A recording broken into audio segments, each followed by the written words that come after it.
Hello and welcome to my channel. I'm Honey, and today we're going to be working on another custom code tutorial. I'm super excited to bring this one to you. It is another dirt path, like a basic dirt path. I have been asked for this quite a bit recently. I do have a couple of other dirt path tutorials, but I feel like I've come a long way in streamlining this process, so I thought I'd share that with you. The first thing I do is I put the center color of dirt down across the whole thing, and then I take the shade darker and I make some texture on it. Now the key for texture is to not spread the pixels evenly about. I kind of like to do them in clusters so that it looks like actual dirt that has like little peaks and valleys, and like it's not flat, you know what I mean? Like it has a little bit of a texture to it, and so that it's not too grainy. So I do kind of clump them together because I don't want it to look exactly pixelated like asphalt. Now you do want them like closer spaced together if you're making like asphalt, but for dirt you want it to like look like it has a little bit more of a non-smooth kind of texture, if you know what I mean. I don't think I'm describing that right, but I know what I mean. I'm hoping that you're getting like a picture of what I mean in your head. So after that, I do these outlines. These outlines are very similar to the original Denim to Mori, the path that as it came out 2 years ago. And I basically use the same template that I made in the very beginning, and I use this to just kind of give me a basic shape so that they don't all look like rounded mounds. This allows me to have like a little bit of a textured shape around the edges, and then I darken out the edges and use the darkest color that I've created, and then the second darkest, and then the light darker one that's slightly darker than the shadow color of the main dirt. So I go 3 darknesses out from the main color, and it just really defines the edges. This path does end up very heavily pixelated at the end, but having that little bit of darkness around the edges, it really does bring out the edges of the path so that you can see where the borders of the path are. It helps make it look like the dirt is sunken into the grass a little bit, which is kind of what I wanted. Now, if you really could want a path that has these defined edges, like the path, you could just pretty much copy this and go ahead down that route. I have paths like that as well. I just have really come to like the very heavily pixelated paths, but a nice solid path like this also works really well, and I have done them myself. If you're interested in having the pixel graphs for these, I'd be more than happy to share like screenshots of my custom designs in like a Google album. So if that's something that you're interested in, just leave a comment down below and I will go ahead and upload those to a Google album and put them in the description if that's something that you're interested in. Otherwise, you can just take screenshots right now, like of the path of each side, and copy it if you wanted to do something like that. There's not really much more to say about this part of putting the path together. I'll let you watch the rest of the pieces come together, and I will get back to you as soon as we get past this part.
Okay, so all of the pieces are done, and now we get to the fun part. We get to pixelate it. Now, when you're pixelating these, make sure that on your edges that they are going to be able to line up with the other edges.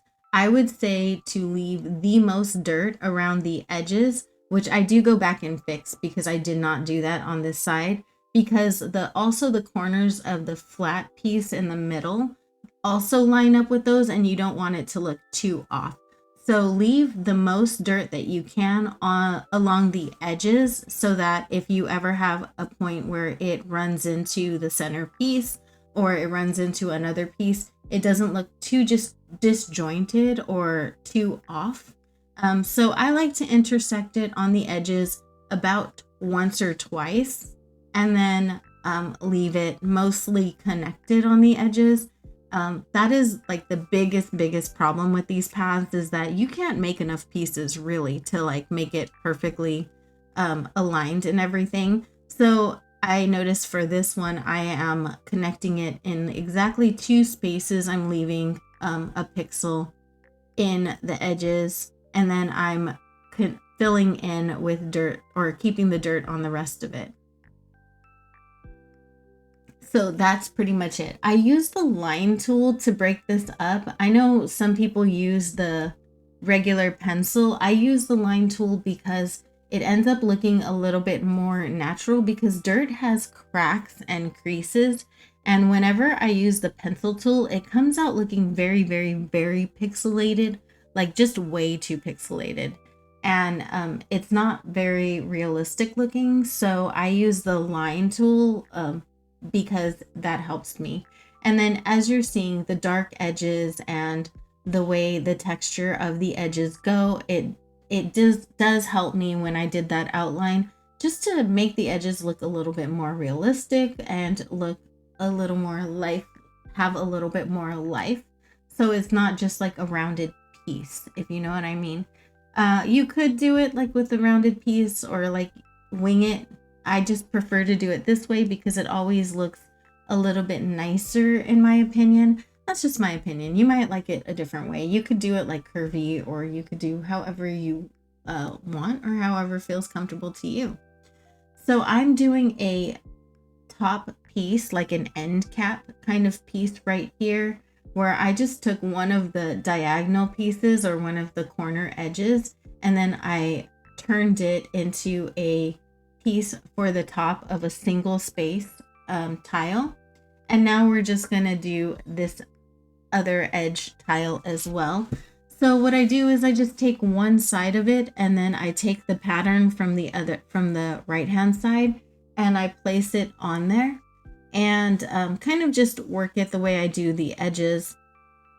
And then with this piece, I do the same thing, where I just kind of try to make it look semi-natural, or kind of similar to the other side, as it's an end piece. And I just try and make it look like it fits, but it's not too perfect, because you really don't want these to be like very perfect looking. You just want it to like kind of go together. And then the same for the horizontal side, the right to left version of this single tile path. So yeah, the single tile paths I always do after the 9-piece path, but I do always make a matching single tile path, because I don't know, you never know when you're gonna need one, right? So I just like having it. I like having that kind of variation to go from a skinny path to a fat path, and a fat path to a skinny path, and or just to do like a single tile pathway leading all the way from one direction to the other. I just like the way that looks when I'm laying them down. So that's kind of why I did it this way. And I found that it's easier to use the diagonal pieces to kind of make these end caps like this. I don't have a template for these, but feel free to make a screenshot and copy it if you'd like. I just don't have one. It's kind of one that I just do off the top of my head. And I think at this point I've done so many that I just maybe memorized a way of doing it, or it's just kind of instinctual. I always do a single tile circle as well. I'm not sure why, but I like putting like mush lamps, or like the little bunny garden decorations on top of them. I feel like it looks kind of cute. I don't know. I always make one. I'm not sure exactly why. I do use them, but I have had some that I didn't use as well, so I'm not sure. It's always just seems like a good option to have, right? So, yeah. Anyways, we went ahead and we did this and put it around the edges, and then I'm gonna go through and I'm gonna pixelate all of these the same way I did with the other edge pieces. So go ahead and enjoy that, and I will get back to you again as soon as we get to the accent pieces.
If you're like me and you're fully invested in a custom code, then you like to have options.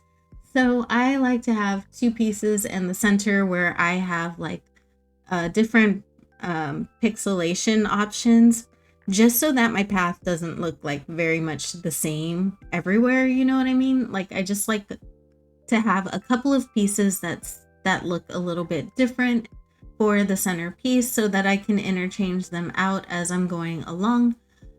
It's just a personal preference of mine and not something that you definitely have to do. It does make it take more spaces, and if you're conscious of that, then I would suggest not doing it.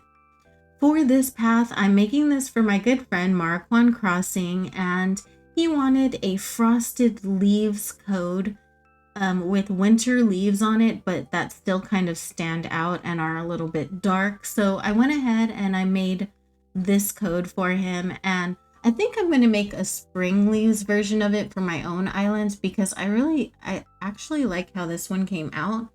I think it's one of my favorite leaf codes that I've personally made on my own. And what I do is I just take that leaf pattern, and it's very basic, and I just throw them on a vine, or I leave just fallen leaves around, and then I highlight and shade them just, the way that I think is cute while I'm doing it. I don't really have any rhyme or reason to the way I'm doing this. It's pretty much just the leaves, and I didn't want to make too many, and I didn't want to do not enough. So I kind of just experimented with how I was placing them, also knowing that I can use plain pieces if I wanted to as well. If you want like pictures of my finished code so that you can copy any of this, please let me know. Once again, I'd be happy to share how I make these paths for those of you who do not have Nintendo Online for whatever reason.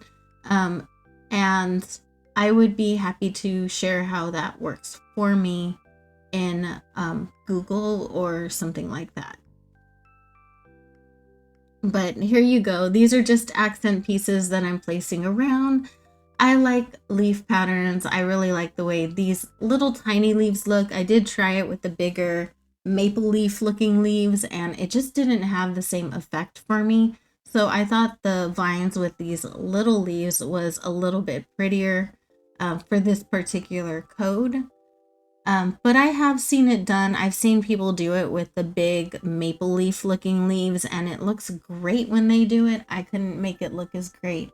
So it's probably just not my forte. Everybody has different strengths and it's not one of mine. But I'm sure that there are like pixel of the bigger leaves. If that's something that you're interested in, Pinterest is a great resource for that. Otherwise, that would be it. I'll let you watch the rest of this, but we're basically almost done. And if you guys are feeling a little like, meh, April, this is fun and all, but I'd rather let you make the path for me and I'll just use it, then I will leave the creator code in the description as well. And you can feel free to use this. If you would like a different color variation, feel free to let me know. Those are really easy to just kind of edit. And I'd be happy to just let me know in the description below. And hopefully you guys are having an amazing day. I hope everyone's been doing really amazing. And I still love this game, so I hope that you guys are loving it along with me because I have no desire to really make content for any other game, really. This is how it looks when it is finished. Hopefully you guys like it. I know you guys could be doing absolutely anything and you chose to hang out here with me, and I appreciate you so much for that. A great big shout out to my channel members. You guys are amazing and I have loved getting to know every single one of you. And I will see you guys in the next one. Bye.